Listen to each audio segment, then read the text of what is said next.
Mesdames, Messieurs, bonsoir, bienvenue sur Africa Télévision. Merci pour votre fidélité. Plus de 4 ans nous séparent de la signature de l'accord d'Alger, mais toujours est-il que l'armée malienne n'est pas de retour à Kidal, où certains sont encore hostiles à toute présence de l'État malien, au point qu'ils en arrivent même à brûler le drapeau national. Pourquoi? L'accord d'Alger, quand brûle le drapeau malien, est notre thème de ce soir dans votre émission politique Les Débats. Et pour en parler, mesdames, messieurs, nous sommes avec monsieur Oumar M. Kone, président du parti BRDM, Bloc pour le redressement et la démocratie au Mali. Monsieur Kone, bonsoir et bienvenue. Bonsoir Robert Lissa. Merci d'avoir accepté notre invitation. C'est à moi de vous remercier et je me réjouis de participer à cette émission. Merci beaucoup. Merci vraiment. Notre second invité est M. Nouhoum Sarr, président du parti FAD, Front africain pour le développement. M. Sarr, bonsoir et bienvenue. Bonsoir M. Dissa. Merci d'avoir accepté notre invitation. Tout le plaisir est pour moi. Merci beaucoup.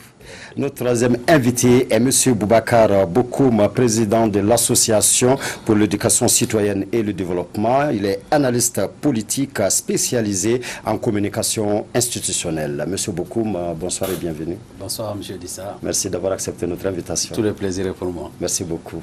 Et notre quatrième invité est M. Babarou Bokoum, secrétaire politique du parti SADI, Solidarité africaine pour la démocratie et l'indépendance. M. Bokoum, bonsoir et bienvenue. Bonsoir. Merci d'avoir accepté notre invitation. Tout le plaisir. Merci beaucoup. Merci. Monsieur Kone, oui. Au moment où on parle de la mise en œuvre accélérée de l'accord d'Alger, oui. Alors nous apprenons le 17 juillet via les réseaux sociaux, via la presse, que des individus, des manifestants brûlent le drapeau malien. Selon vous, pourquoi l'ont-ils fait? Est-ce que nous sommes ici en face d'un acte qui n'est pas du tout préparé, un acte spontané? Oui, Robert Dissa, permettez-moi tout d'abord de saluer les Maliens de l'intérieur et les Maliens de la diaspora, notamment de la Côte d'Ivoire, la France, des États-Unis et la Chine. Merci. Puisque les Maliens sont très inquiets en ce moment, depuis 2012, par rapport à la situation que notre pays traverse.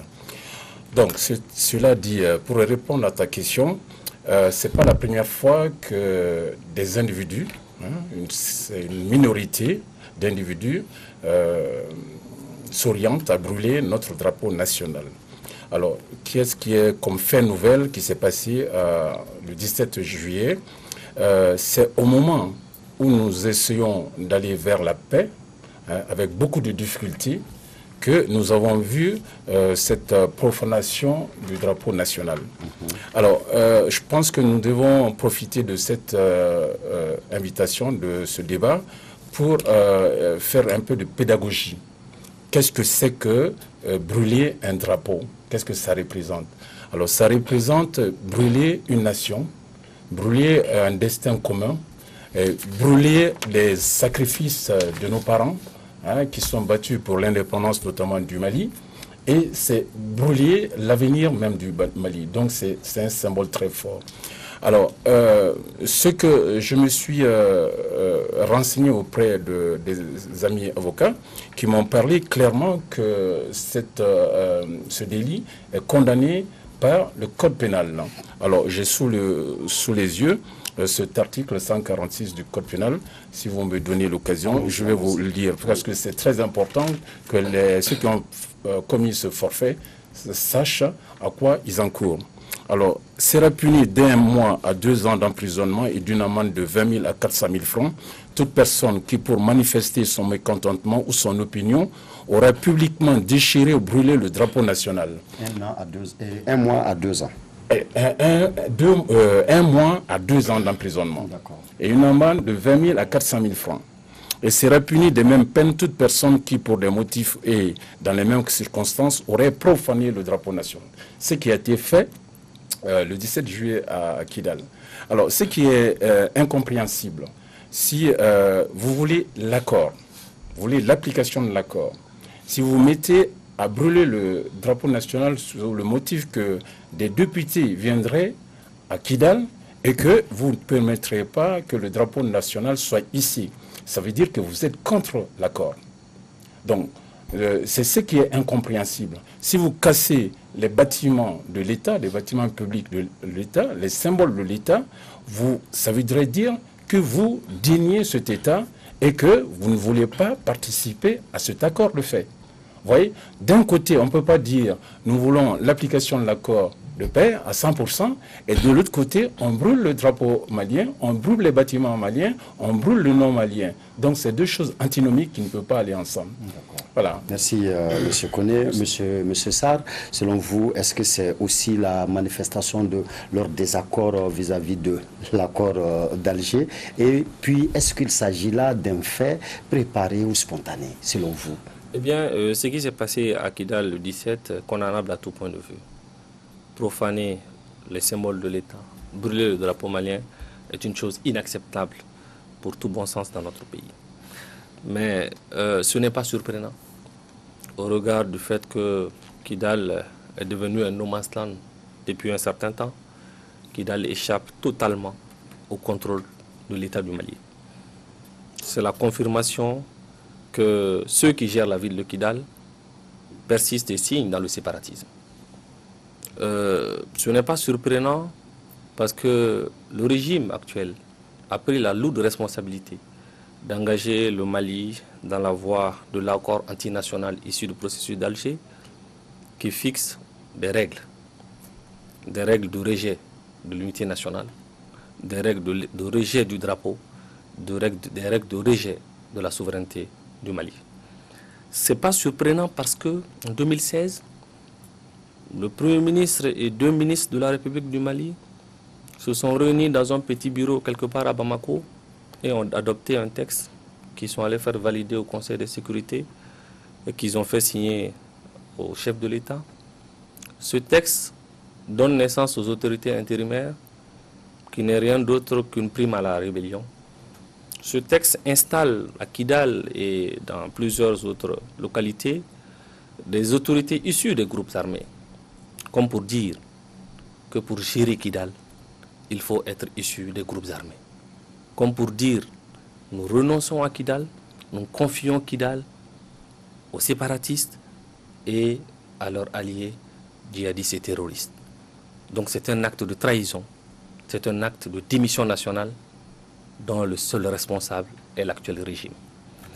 Monsieur, avant d'aller très loin, il convient de dire très clairement que tous ceux qui pensent que l'accord d'Alger va restaurer l'intégrité du territoire, tous ceux qui pensent que l'accord d'Alger va permettre de rétablir l'unité nationale se trompent lourdement.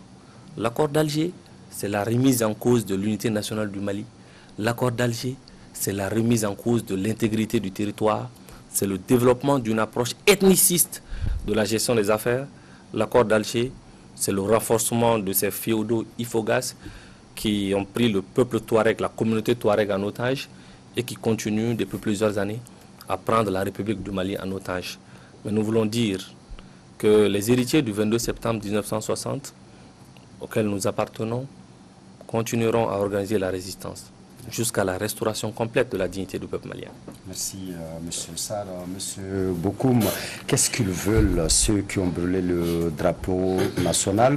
Et selon vous, est-ce que c'est un acte spontané ou préparé? Oh, je rejoins M. Sarr, ce n'est pas un acte spontané, encore moins un acte anodin. Donc, c'est fait sciemment.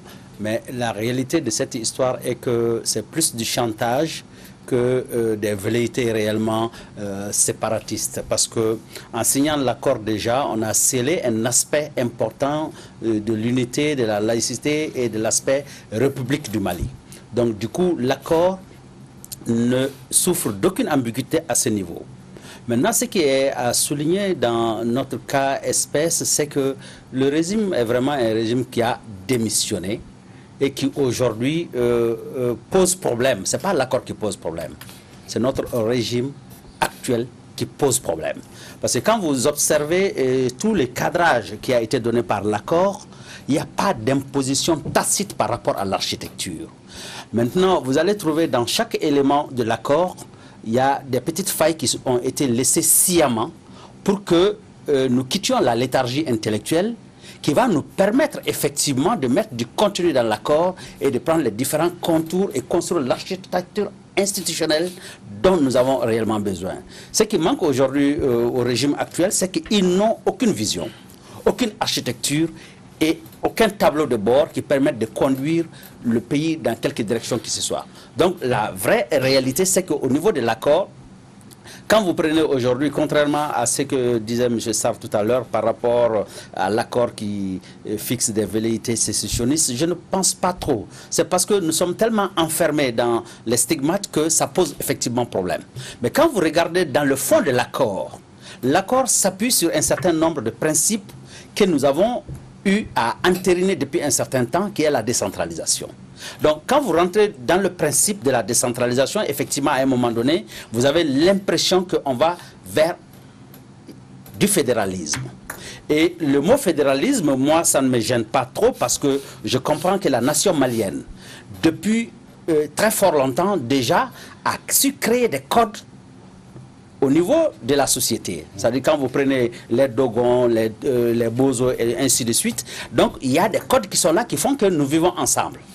Et ce vivre ensemble permet de penser à une façon de fédérer.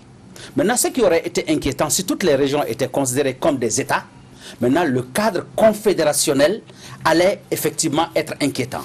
Mais s'il s'agit de nous mettre d'accord pour avoir des codes qui nous permettent de vivre ensemble, ça c'est faisable. Donc du coup, c'est l'État aujourd'hui, excusez-moi l'expression, qui est constipé, qui ne parvient pas à trouver les mécanismes idoines pour nous permettre de vivre ensemble. Sinon, dans le fond, nous sommes dans une fédération, on est une nation qui s'est brassée pendant des millénaires. Nous sommes divers, mais nous pouvons encore continuer à vivre ensemble. Donc si politiquement, nos intellectuels et notre élite n'est pas capable d'innover, d'inventer et de trouver des mécanismes qui permettent aux différentes communautés, malgré leur diversité, de vivre ensemble, ça veut dire que nos dirigeants n'ont pas leur raison réelle d'être. Et d'autre part, par rapport à l'accord d'Alger, quand vous regardez sur l'article 15, si j'ai bonne mémoire, il est question que le président de la région soit élu au suffrage universel direct. Ça veut dire quoi? Les gens de la CEMA et tous ces mouvements qui sont à Kidal aujourd'hui, mais ils ont quelle légitimité en réalité? Donc si on ne veut pas que des gens soient dans une situation d'usurpation de pouvoir, il a parlé de la période intérimaire, mais la période intérimaire, on avait dit 12 à 24 mois. Et on a, depuis fort longtemps, épuisé cette période intérimaire. Donc, après la période intérimaire, qu'est-ce qui devrait se passer? Il faut que les régions aient leur président. Donc, le développement économique, social et culturel des différentes régions, la planification, l'organisation et la conception doit être faite par le président de région. Alors, si aujourd'hui, on se trouvait dans une configuration où c'était des élus qui étaient responsables de ces régions, donc le problème qui se pose à nous aujourd'hui n'allait pas se poser parce que nous sommes face à des djihadistes, nous sommes face à des sécessionnistes, nous sommes face à des gens qui sont en train de faire du chantage à l'État central qui aussi n'est pas dans le bon comportement. Ils sont tous à déviation comportementale, que ce soit ceux qui sont à Koulouba aujourd'hui, que ce soit ceux qui sont au niveau de Kidal aujourd'hui, ils sont à peu près dans un système de vase communicant. Donc le peuple est laissé à côté et il gère les affaires. Donc Koulouba qui cherche sa stabilité et les gens qui sont au nord qui prétendent gérer au nom des Kidalois et tout ce qui va avec, c'est juste pour remplir leur besace, mais ils ne s'occupent pas du développement local réel. D'accord, merci monsieur. C'est moi qui vous remercie. Merci monsieur Bokoum. Monsieur Bokoum, Noussar parle de la responsabilité de l'État. Monsieur Bokoum, ce n'est pas de la responsabilité de l'État, mais nous avons quand même vu aussi la CEMA qui a condamné l'acte et qui nie toute implication dans l'affaire. Est-ce que nous pouvons dire au jour d'aujourd'hui que c'est possible qu'il y ait des habitants de cette zone au nord alors qui échappent au contrôle de la CEMA? Si oui, alors est-ce que la CEMA est toujours représentative de ces populations-là? Bon, merci Robert. Je pense que la question de la représentativité de la CEMA n'est pas une question que moi je me pose parce que qu'on le veut ou pas, la CEMA est légitime en tout cas. Parce qu'à partir du moment où l'État malien signe un document officiel avec un groupe ou un partenaire et tout, à partir de ce moment-là, il rentre dans la légitimité qui lui permet également d'être un acteur incontournable dans le processus au nord. Cela doit être compris. Et maintenant, en ce qui concerne l'acte qui a été posé concernant la profanation du drapeau national, et je pense que c'est un acte dont la condamnation ne doit souffrir. C'est-à-dire les positions qui sont exigées en la matière ne doivent souffrir d'aucune ambiguïté. Parce que ce n'est pas une question du Mali seulement, c'est au-delà du Mali. Chaque État, chaque groupe, chaque communauté dispose des symboles et des croyances qu'il faut forcément respecter. Et ce respect est une exigence au niveau international et national. Donc même quand on n'aime pas un pays, même si on ne veut pas vivre dans un pays, on n'a pas le droit de toucher à ces symboles. Ça, c'est une certitude. Et cela n'est même pas discutable. Et je pense que d'ailleurs le comportement de ces gens-là relève tout simplement d'une question d'éducation, parce que c'est l'éducation de la tolérance et l'éducation du respect de l'autre qui fait que même si vous n'êtes pas d'accord avec quelqu'un, et vous ne pouvez pas vous attaquer à ce qui représente quelque chose de valeureux chez la personne. Et ça, c'est un truc vraiment élémentaire.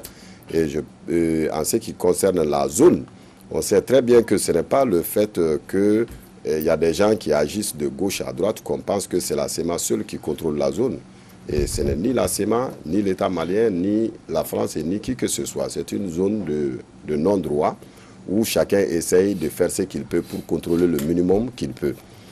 Donc aujourd'hui, le problème revient à l'accord. Parce que quand vous prenez aujourd'hui l'architecture, l'intérieur du Mali, vous avez d'un côté les Nations Unies qui sont légitimées par la résolution qui a donné naissance à la MINUSMA, et vous avez la France qui est légitimée par un accord de défense. Et ces deux accords, la résolution et l'accord de défense, ont donné, comme on appelle, une légitimité internationale, un droit international qui s'est fixé et qui vont dans le même sens, qui fait aujourd'hui qu'il reste seulement à voir comment ils peuvent concilier le droit interne et le droit international. Donc c'est d'où toute cette démarche qui veut aboutir à une réforme constitutionnelle pour pouvoir juste valider le droit international aujourd'hui qui est complètement en opposition avec ce qui est la réalité du terrain. Donc l'accord aujourd'hui, on doit se poser des questions. Moi, j'aborde beaucoup sur le sens de mon grand frère Bokoum, parce que ça a toujours été ma démarche, la démarche du parti Sadi. Nous sommes rentrés dans une longue réflexion sur l'accord et on s'est posé la question, est-ce que c'était le premier accord que le Mali a signé? Donc cela nous a permis de nous replonger jusque depuis l'accord de Tamaracet, 5-6 janvier 91, le pacte national d'avril 92 et l'accord de 2006, et nous avons vu qu'il n'y avait aucune différence sur le fond et sur la forme par rapport à ces accords. Et le pacte national a intégré l'accord de Tamaracet qui a été signé par Moussa Traoré, qui a également décidé sur le plan militaire du retrait de notre armée sur son propre territoire. C'est ce qui s'est passé. Alors qu'en principe, lorsqu'un pays est en conflit avec un autre et que vous occupez le territoire, en cessez-le-feu, on exige un retrait. Mais ce n'est pas sur son propre territoire qu'on acte le retrait de son armée. Ça, c'est un des trucs qu'on retrouve dans tous les accords, sauf l'accord d'Alger, qui demande l'occupation progressive de l'armée. Voilà, le redéploiement. Donc après, moi, je pense que quand vous prenez cela, il y a le volet économique. Et la décentralisation avait été prévue également par l'accord de Tamaracet, validé par le pacte national et par l'accord de 2006. Vous avez également, c'est ce qui a donné à la constitution de 92, il y avait déjà des pourparlers en cours avant la constitution de 92 à la conférence nationale pour satisfaire ce qui a été commencé à Tamaracet. Donc on a touché à la constitution de la République du Mali pour que les gens comprennent qu'à chaque fois que le problème du Nord s'est posé, on a touché à nos lois, à la constitution, et cela a continué à affaiblir l'État malien sur sa légitimité sur le territoire national. Donc aujourd'hui, le problème qui se pose n'est pas l'accord en tant que tel. Nous, personnellement, nous pensons qu'il n'y a rien de choquant dans l'accord qui n'a pas existé avant. Mais aujourd'hui, pourquoi les Maliens refusent l'accord? C'est ça la grande question. C'est une question d'opportunité. Parce qu'on ne peut pas utiliser une climatisation en plein hiver. Et donc aujourd'hui, c'est le même cas. Il y a un accord qui est là, mais qui ne peut pas être appliqué dans la circonstance actuelle. Parce que quand vous renvoyez le pouvoir, les compétences et les ressources, vous les remettez à qui? Quand vous faites une décentralisation, vous les remettez à qui? En ce moment, on sait très bien que ceux qui détiennent les armes sur le territoire risqueront de confisquer encore cette légitimité qui devrait venir des citoyens et des différentes populations du Nord et ailleurs dans le Mali. D'accord. La SEMA est légitime à Kidal, mais pas que la SEMA. Nous avons l'État, naturellement, qui peut être légitime à Kidal ou qui l'est, qui est légitime à Kidal. Nous avons la communauté internationale quand même qui veille aussi sur le respect de l'accord. Ces drapeaux qu'on brûle quand même en ce moment très critique de la vie de la nation. Les individus qui l'ont fait sont bien identifiables, en tout cas à travers les vidéos qui ont circulé sur les réseaux sociaux. Monsieur Koné est le premier à parler de peine, mais selon vous, qui a la charge maintenant et tout de suite d'ouvrir les poursuites contre les auteurs de ce C'est une question très simple, Robert, parce que vous savez, cette question nous ramène justement sur la réalité de l'État même sur le territoire national, sur le régime, sur sa capacité à gérer. Vous parlez des sanctions, le code pénal et tout, mais il faudrait que l'on sache qu'au Mali, l'État ne dispose pas, la justice malienne n'a pas le monopole de la justice sur le territoire national. Elle n'en a pas. Et la justice à Kidal n'est pas celle qui est à Bamako et ce n'est pas celle qui est au nord. Ça, c'est le premier volet. Vous avez le monopole de la violence. C'est extrêmement intéressant. En ce moment, que ce soit la justice, que ce soit le monopole de la violence, M. Bokoum, qui doit poursuivre ces auteurs-là? Mais c'est ça, justement. Comment voulez-vous poursuivre quelqu'un lorsque vous ne disposez pas du monopole de votre instrument juridique et répressif? Un État, ce n'est autre que l'instrument dont il dispose. Et le régime qui est en charge de diriger l'État aujourd'hui n'est pas en mesure de pouvoir redémarrer cet État pour le mettre en capacité de pouvoir distribuer la justice, de sanctionner qui de droit par rapport à telle ou telle faute.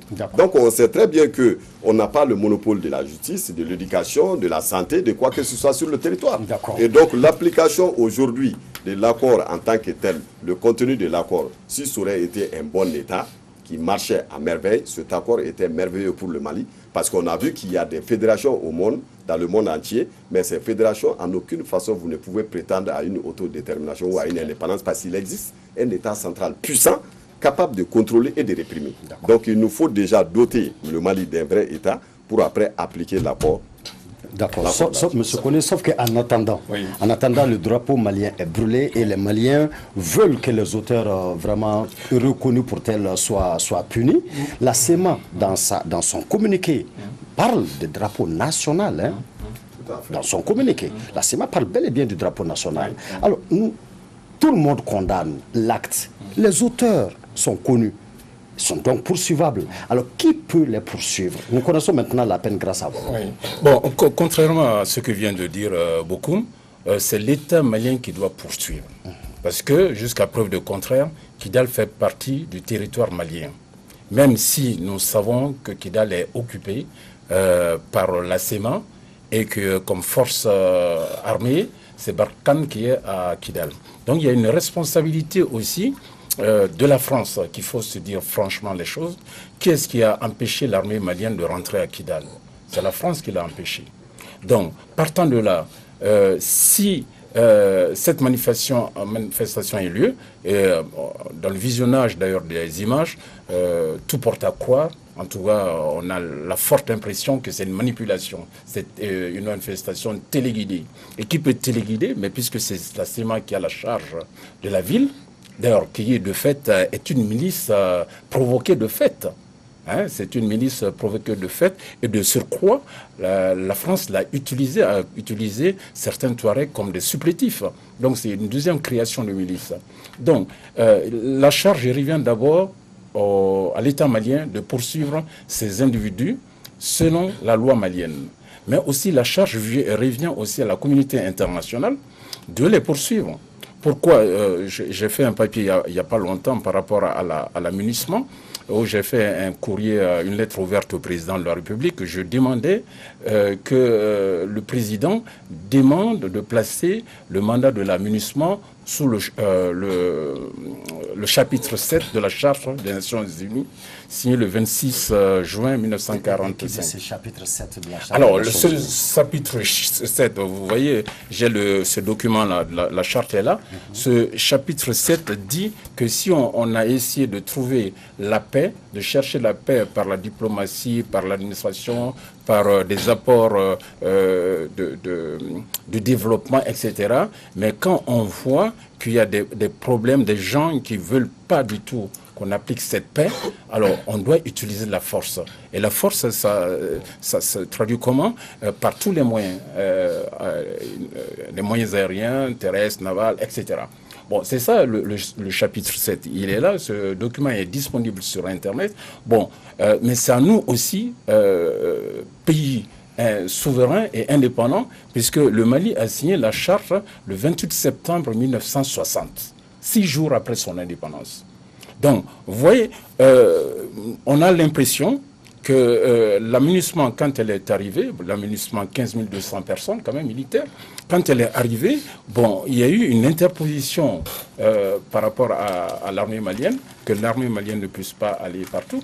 Ben, ensuite, Barkhane qui est venu, bon, il faut savoir raison garder. On ne dit pas que la communauté internationale nous aide pas, nous aide, mais il faut arrêter le double jeu.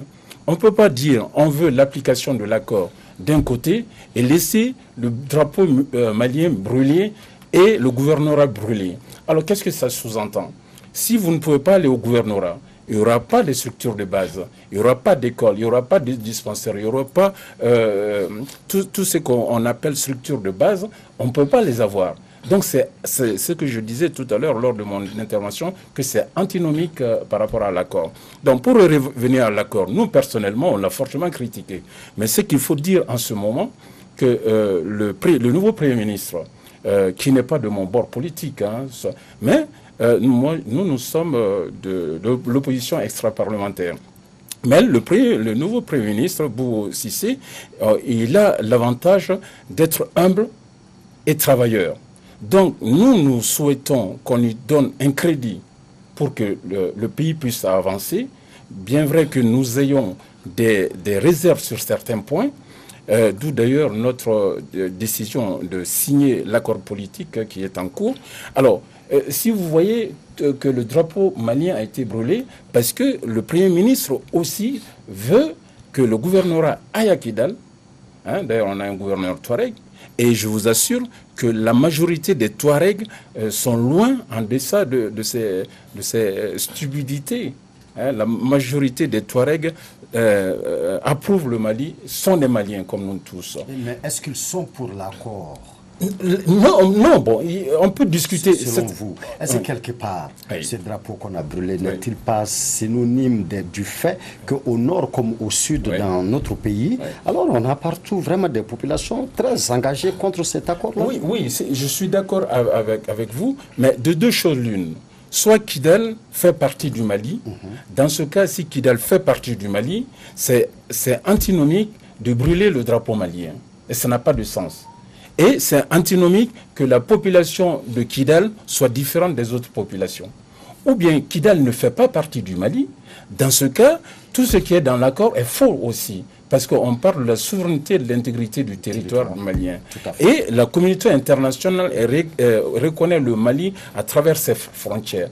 Donc, maintenant, ce que moi je souhaite que la CEMA clarifie sa position, c'est de prouver sa bonne foi. Alors, prouver sa bonne foi, ça veut dire quoi? C'est de laisser le gouvernement travailler, à faire rentrer les institutions.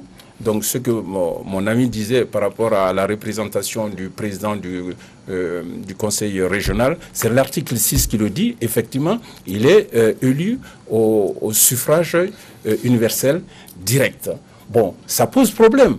Ça dit, tout ça, il faudrait peut-être qu'on en parle d'abord entre nous, Maliens. Que la CEMA soit de bonne foi. D'ailleurs, je regrette pourquoi le représentant n'est pas venu sur ce plateau. Nous avons tout essayé pour avoir un représentant de la CEMA à cette table-là. Voilà. Mais bon. Donc si vous voulez, ce qui est les autres couches de la population malienne ont du mal à laisser passer, qu'il y a une minorité qui vient imposer sa loi sur un État entier. Et il y a aussi une responsabilité de la communauté internationale, moi je le dis, on aura que chacun, un tour de table par rapport à la responsabilité. De toute la façon, de quelle appréciation faites-vous de l'attitude générale de la communauté internationale vis-à-vis de la lenteur dans certaines choses? Monsieur Sarr, monsieur Koné alors posé la question, est-ce que Kidal fait partie du Mali. Si Kidal fait partie du Mali, comment se fait-il que nous n'avons ces problèmes-là finalement qu'à Kidal, à Ménaka tout près? Nous voyons qu'il y a l'armée malienne à Ménaka, le gouverneur est bel et bien en place, les FAMA participent à des comment dire, à des patrouilles mixtes aux côtés en fait des forces de la plateforme Gacha et MSA, aux côtés des militaires des forces Berkane. Pourquoi l'armée malienne ne peut pas aller à Kidal? Parce que Kidal n'appartient pas au Mali. N'appartient plus, du moins, au Mali. Mais avant, il convient de rétablir certaines choses, certaines vérités. Quand M. Bokoum nous dit que l'accord ne pose pas de problème, bon, c'est une lecture très angélique. Nous voudrions que l'accord ne pose pas de problème, mais dans la réalité, l'accord pose un problème de fond. C'est l'accord d'Alger qui impose aux Maliens le principe d'inégalité des citoyens. Le chapitre 2, on nous dit très clairement qu'il faut une meilleure représentation des ressortissants du Nord dans l'administration publique. Cela viole l'article 2 de la Constitution. Parce qu'au Mali, dans la République, on occupe un poste par mérite et non par appartenance ethnique, régionale ou communautaire. L'accord d'Alger donne une définition de l'Azawad qui en fait en réalité une nation. Et toutes les nations ont bien évidemment droit à l'autodétermination. Quand on nous jette à la figure que l'Azawad, c'est une entité humaine, mémorielle, historique, ce n'est rien d'autre qu'une nation. Et culturelle. Ce n'est rien d'autre qu'une nation. Toutes les nations ont droit à l'autodétermination. Mon grand frère Badarou nous indique ici, à tort, je le dis, que le pacte national, il ne voit pas de différence entre les différents accords et l'actuel accord d'Alger. C'est une lecture un peu biaisée de mon point de vue, parce qu'à aucun moment, le pacte national n'a défini l'Azawad comme on vient de le faire dans l'accord d'Alger. À aucun moment, le pacte national n'a dit que l'armée devait se retirer de Kidal. Sinon, on n'aurait pas eu Aguelok. On n'aurait pas eu toutes ces tueries de soldats maliens à Aguelok. Ce qui a été dit, et ce qui est toujours d'actualité, c'est que les bases militaires doivent être retirées des centres urbains. Parce que quand les bases militaires se trouvent dans les centres urbains, c'est un danger pour la population et c'est un danger pour les militaires. Il y a 30 ans, le camp para de Djikoroni était hors de la ville de Bamako. Mais aujourd'hui, on doit réfléchir à sortir le camp para de là. Kati est aujourd'hui au cœur de la ville. Il faut sortir, c'est ça le retrait des bases militaires de ces zones-là. Mais on a transformé ça, on a interprété que c'était le retrait de l'armée, que le pacte national nous disait, nous demandait de retirer. Mais si on avait retiré l'armée, il n'y aurait pas eu Aguelok. Les militaires ont été évandrés à Aguelok, mais parce qu'ils y étaient. Donc personne n'a retiré l'armée de ces zones. Vous savez, hein, un célèbre penseur, Alexis de Tocqueville, disait que quand le passé n'éclaire pas l'avenir, les esprits marchent dans les ténèbres. Et le passé, c'est quoi? Le passé du Mali, c'est qu'à l'époque coloniale, Kidal n'était même pas une subdivision. À la faveur des indépendances, à la faveur de l'indépendance nationale, les responsables de la Première République ont transformé Kidal en subdivision. Ensuite, progressivement, Kidal est devenu un cercle. Jusqu'à aujourd'hui, après le 26 mars, le gouvernement de transition a érigé Kidal en région. Une région où on n'a pas 100 000 habitants. Moi, je pense que c'est suffisant. Une région où on n'a pas 100 000 habitants, on n'a pas 100 000 âmes. Mais c'est pourtant une région. Le peuple malien a concédé cela. Mais malgré ça, le problème perdure, le séparatisme perdure. Mais ce qui est la réalité, c'est que le pouvoir colonial en 1907 a signé un pacte avec les Ifogas, où ils leur ont dit que l'Adrar appartient aux Ifogas. Les Ifogas et les colons sont les seuls autorisés à installer qui ils veulent. Ce qui se passe à Kidal, c'est que les Ifogas sont une aristocratie qui ont droit de vie et de mort sur l'ensemble des autres communautés touareg.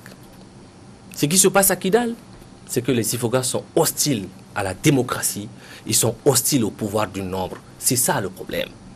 Donc il faut incontestablement démocratiser cette société. C'est ça. Mais quand on nous parle de la régionalisation, je veux rappeler ici que la constitution du Mali a posé le principe de la décentralisation à travers l'article 70, le libre administration des collectivités. Donc le problème n'est pas la décentralisation. Le problème, comme le pose l'accord d'Alger, c'est un scandale. Quand on nous dit que les régions seront dotées d'un exécutif, un exécutif dans le langage clair, c'est un gouvernement. Et ils seront élus, le président de région, du conseil régional de région sera élu au suffrage universel direct comme le président de la République du Mali. La région aura toutes les prérogatives d'un État, excepté la monnaie. Même le Mali n'a pas la souveraineté monétaire. C'est un autre débat.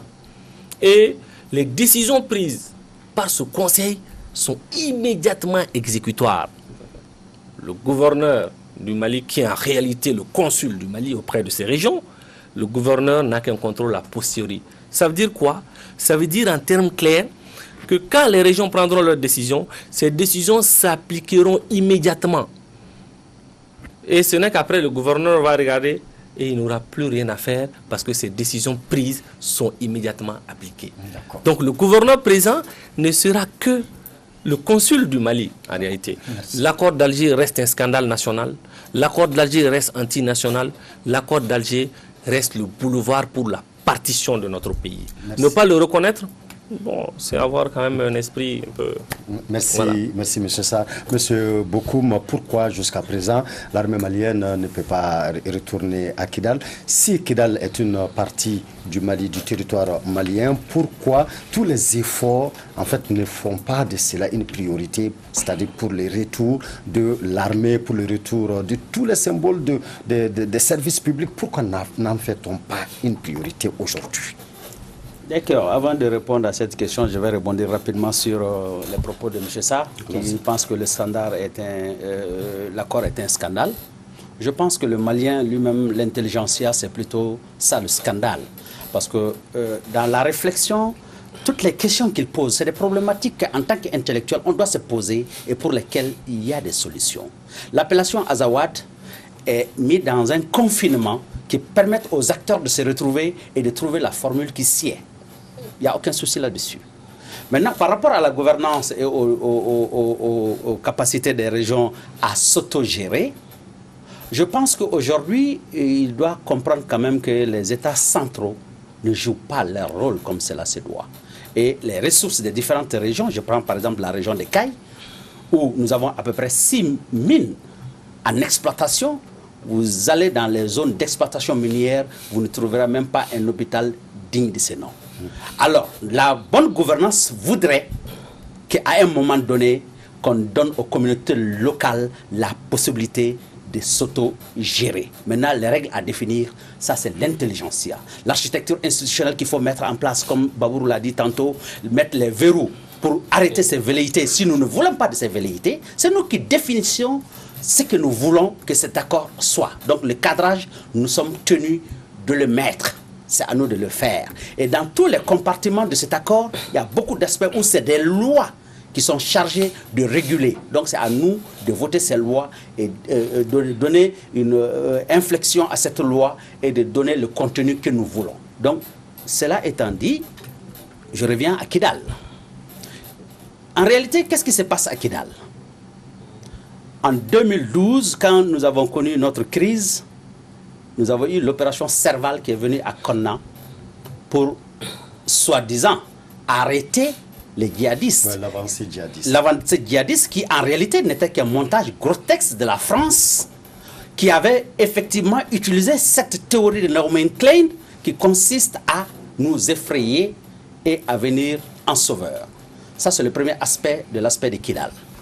En 2014, le président François Hollande a créé la Compagnie des mines de France, qui avait comme objet principal d'aller à l'exploitation des mines de Kidal. Donc, de ce fait, déjà, l'opération Barkhane auquel on fait allusion n'est pas une armée française. C'est une armée d'opération militaire qui, au sein de laquelle opération, nous avons le génie militaire et nous avons des mercenaires qui font partie de cette opération Barkhane. Donc elle ne relève pas comme naturellement de l'armée française. Ce n'est pas l'armée française en tant que telle. C'est une opération qui est montée pour protéger maintenant les techniciens, les ingénieurs et toute cette zone pour permettre à la logistique qui permettrait l'exploitation de l'or de Kidal d'être protégée. Vous n'êtes pas sans savoir que quand il y a eu des problèmes au Niger, juste un peu avant notre crise, que des Mirages et les F-16 ont quitté les bases du Tchad pour aller bombarder au Niger.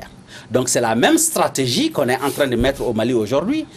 Et récemment, on est en train de construire une base à Gossi.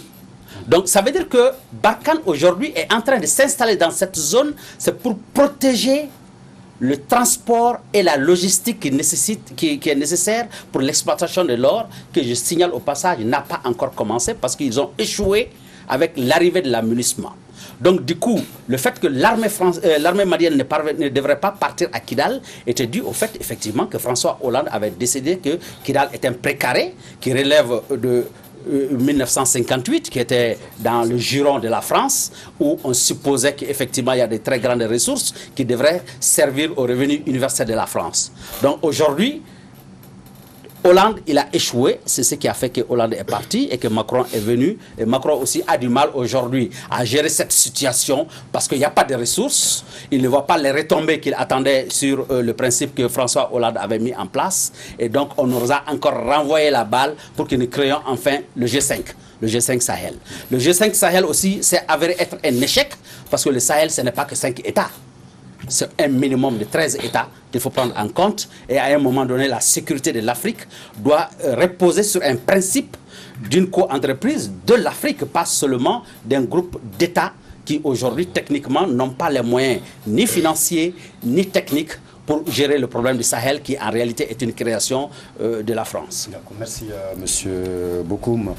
Monsieur Babarou Bokoum, si vraiment on tient à la mise en œuvre et même accélérée de l'accord, est-ce que le retour de l'État à Kidal, de l'armée à Kidal, n'est pas la priorité pour tous? Alors pourquoi ça traîne encore, selon vous?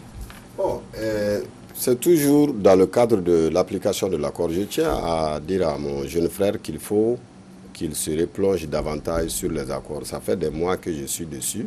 Je pense que je ne le lis pas de la même manière que vous peut-être. C'est possible, mais ce que j'ai vu là-dedans, c'est que depuis 1991, ça fait des mois que je suis dessus, j'ai pris article par article. Tous les points dont vous parlez, l'appellation de l'Azawad, c'est depuis 1991, on a dit que c'est à la communauté locale de voir, et puis c'est un droit absolu aux gens de désigner le nom qu'ils veulent. On peut dire c'est Belédougou ou c'est Koutiala, on s'en fout. C'est pas le plus important. C'est devenu, il faut qu'on sorte de l'orgueil, qu'on prenne du recul et regarder les choses avec lucidité pour comprendre qu'en réalité, quand on fait un accord, c'est un contrat. Et quand on le fait, il y a toujours un donner et de recevoir. Il y a souvent, on fait des compromis sur certaines zones dans le souci principal d'avoir la paix. Maintenant, il arrive qu'il y a des zones, des parties qui sont inquiétantes là-dedans. C'est vrai, votre inquiétude s'est fondée. Je n'ai pas dit que tout l'accord est bon à 100%. Je n'ose pas dire cela parce qu'il n'y a pas de perfection. Mais tout ce qui est certain, l'esprit de l'accord qui consiste à vraiment retirer un peu de ce qui est la gestion concentrée du pouvoir à Bamako, qui n'a pas donné de résultats depuis 1960, pour essayer d'essayer autre chose, aurait été quand même quelque chose à ne pas louper.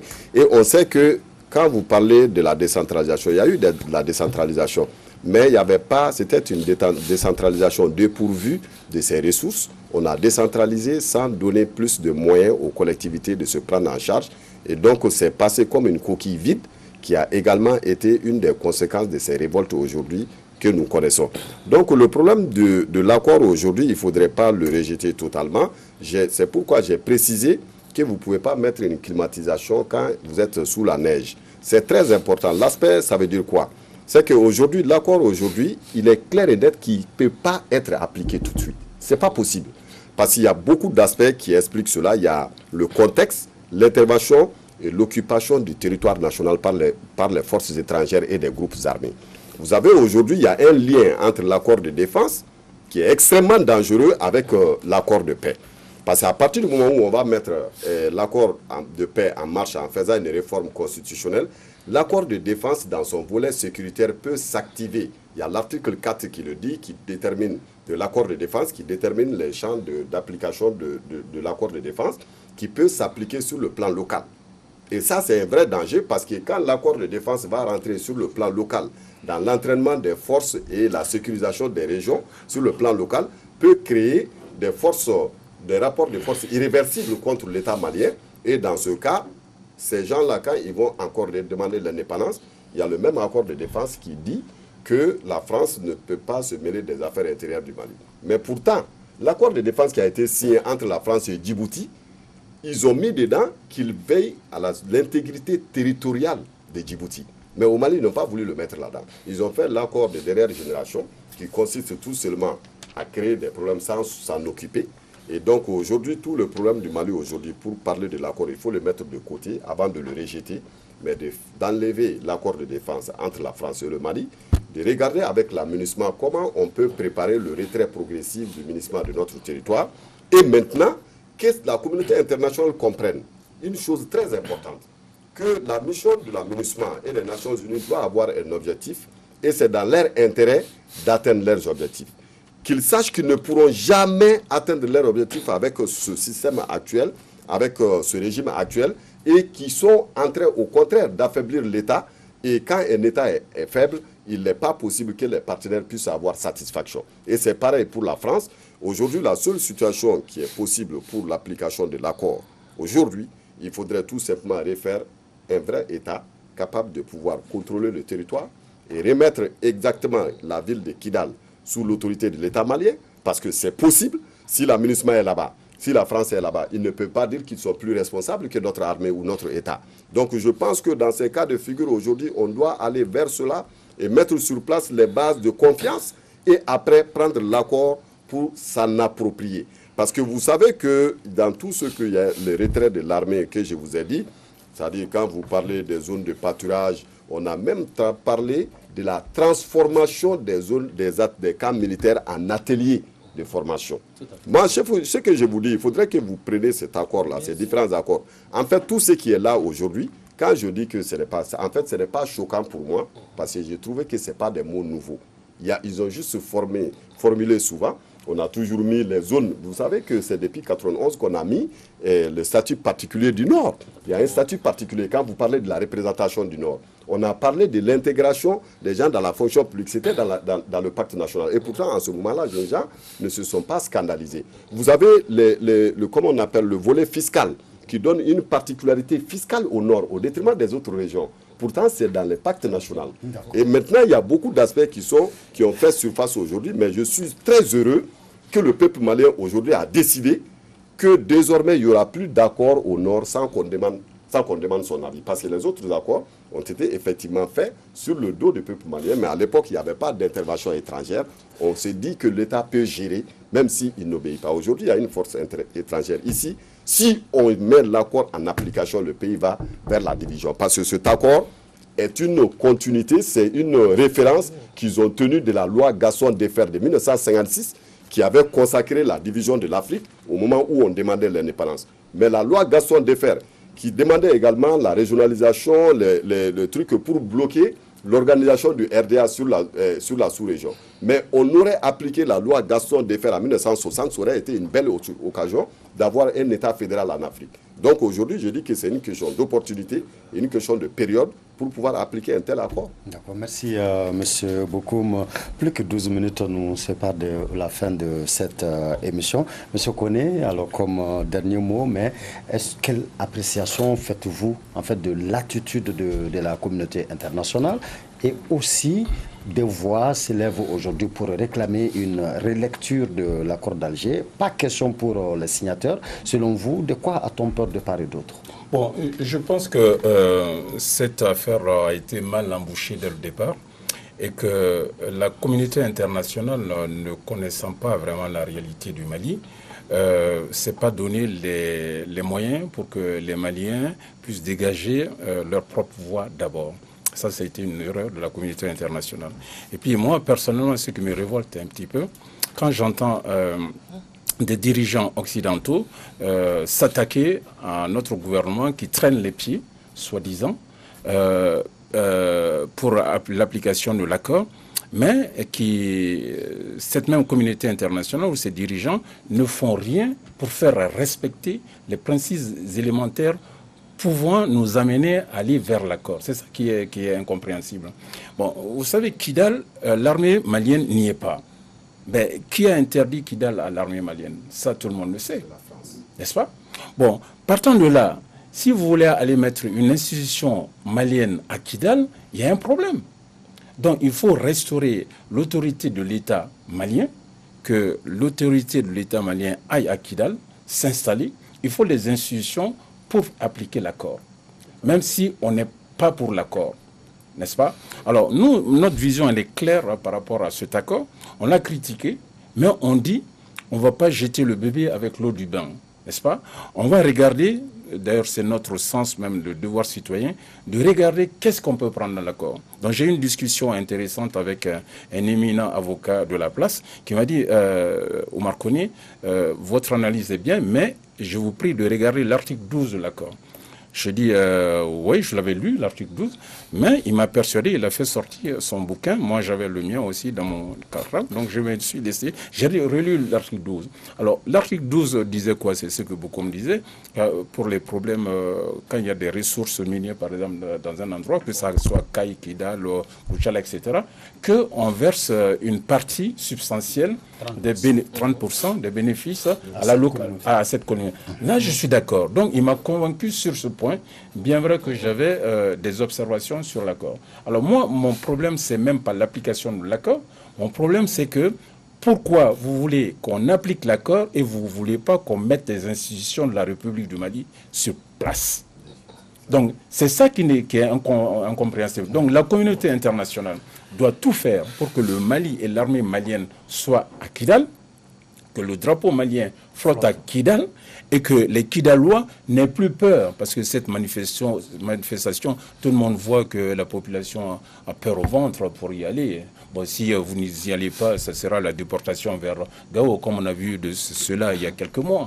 Donc, il faudrait que tout ça cesse et que les doubles jeux s'arrêtent. Bon, nous savons par l'histoire que la France avait une visée sur tout cet espace du Sahara, que le Mali seulement n'était pas intéressé. Donc c'est l'histoire de l'OCRS, signée d'ailleurs en 1957 par Houphouët-Boigny. Donc ce que je voulais dire, voilà, je veux conclure, il faudrait que la communauté internationale prenne conscience que taper chaque fois sur le gouvernement, ce n'est pas la solution. C'est de mettre tous les acteurs sur le même pied, dire, bon, voilà, nous avons un travail et qu'il faut l'attelage soit tiré vers le même objectif.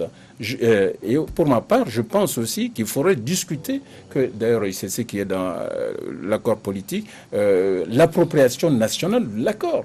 Donc ça veut dire ce qui est là-dedans, si on peut le prendre, nous en tant que Maliens, on le prend.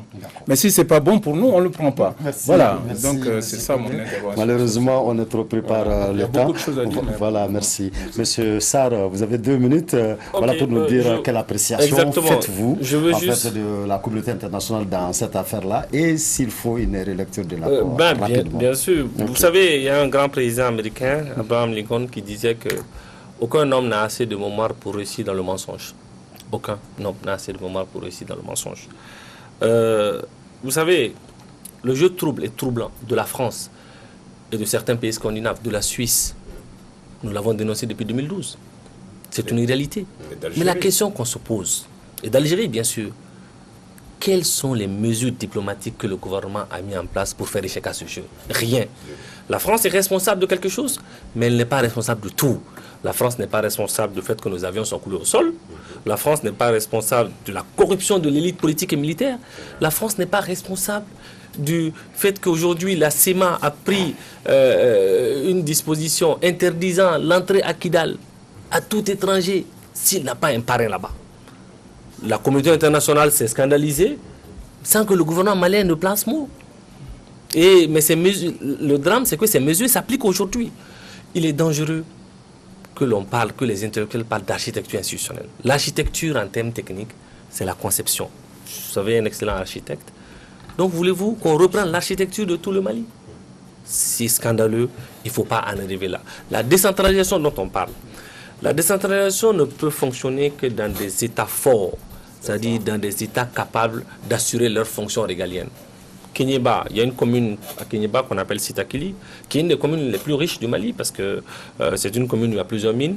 Vous savez, les mines versent des centaines de millions à la mairie par an, mais vous n'avez même pas un simple dispensaire. C'est scandaleux. Donc, le problème, ce n'est pas ça. Le problème, c'est la gouvernance. C'est la gouvernance. Vous savez, nous avons un État failli, un État corrompu, un État où l'élite politique se soucie des privilèges que du résultat. Un État où le gouvernement est plus préoccupé de la communication du superficiel que du résultat. Vous ne pouvez pas nous dire que le problème, c'est le problème d'architecture. C'est un problème de corruption de l'élite, c'est un problème d'incompétence de l'élite politique et militaire. Merci, M. Sarr. M. Bokoum, quelle appréciation faites-vous de la communauté internationale et s'il faut, selon vous, relire l'accord d'Alger? Non, je pense que l'accord d'Alger n'est pas un document figé en réalité. Dans tous ces compartiments, je suis désolé, M. Sarr, il y a un dialogue inclusif qui est à l'intérieur de cet accord. Qui est déjà mort-né, quoi. Voilà. Peu importe, ça c'est le problème de gouvernance. Non, moi je parle de ce que l'accord... Vous savez, M. Bokoum, vous avez 2 minutes. Oui, c'est ce que l'accord dit. OK? Maintenant, il y a le 15 octobre 2018, le pacte pour la paix entre les Nations Unies et le gouvernement qui rappelait au Mali d'aller très vite. Donc, ça veut dire à un moment donné qu'on a donné la prééminence à l'État du Mali. Et je me rappelle bien que le représentant de la MINUSMA a dit que l'initiative doit venir du Mali. Donc tout le monde s'est dégagé pour laisser le Mali. Donc à un moment donné, ce n'est plus la communauté internationale qu'il faut mettre au banc des accusés, c'est l'État du Mali qui doit avoir l'initiative et la prérogative de faire des propositions concrètes ou des contre-propositions par rapport à tout ce qui a été posé comme acte. Donc, de ce point de vue, si l'État n'a pas d'architecture, je reviens encore sur le mot architecture, si on n'a pas de vision, l'accord pour la paix et la réconciliation, comment il fallait se l'approprier? D'abord, il fallait avoir un centre d'études stratégiques et d'analyse stratégique dans lequel, effectivement, l'accord aurait dû être étudié, faire des forums aux ministres qui ne comprennent même pas c'est quoi l'accord, qui ne l'ont même pas lu dans la plupart des cas, faire des formations pour les hauts fonctionnaires civils et militaires, et ensuite aller à l'appropriation de la nation. Cette vision allait permettre à la nation entière, par cette forme de communication, de s'approprier de l'accord. En ce moment, les différentes observations qui auraient dû être versées dans le débat de l'accord pour un débat inclusif, on allait débattre de toutes les questions sans tabou et avoir un truc final. Mais malheureusement, l'État n'a rien fait dans ce sens. Donc, du coup, chacun interprète l'accord comme il l'entend. Il n'y a pas une vision claire. L'État, même quelle interprétation réelle, aujourd'hui, l'État malien peut nous dire qu'ils font de l'accord. C'est quoi l'architecture? C'est quoi la vision? C'est quoi la stratégie? Donc, au final, il revient à l'État malien de nous dire où est-ce qu'ils veulent nous amener. Ça veut dire quoi? Notre souveraineté, notre indépendance. Et la stratégie vis-à-vis de la France aujourd'hui, de faire en sorte que le Mali soit l'État prééminent qui va à des propositions concrètes et à une vision nationale, cela est du rôle de l'État. Mais dans un État où l'État lui-même viole les textes, c'est aussi compliqué. Parce que quand vous regardez aujourd'hui par rapport à l'installation des députés, si on prend ce que Djankounda a fait en 2012, qui est une aberration, qui est pris aujourd'hui comme étant une jurisprudence qui permet de prolonger le mandat des députés, c'est une violation de la Constitution. Donc si l'État lui-même viole la Constitution, qu'il ne s'offusque pas que d'autres personnes la violent. Mais nous, en tant que citoyens, si l'État faillit, nous redresserons la barre. Merci, M. Bokoum. M. Babarou Bokoum, vous allez vraiment vous contenter d'une minute. Il n'y a pas de souci. D'accord, merci. Je vais prendre une minute pour juste vous dire que de la conférence de Tamanrasset, en passant par les réunions préparatoires du pacte national de Ségou, de Goléa en Algérie, de Ségou, de Mopti, et jusqu'à l'accord qui a contribué à donner le pacte national, le Mali a traversé des décennies de mauvaise gestion.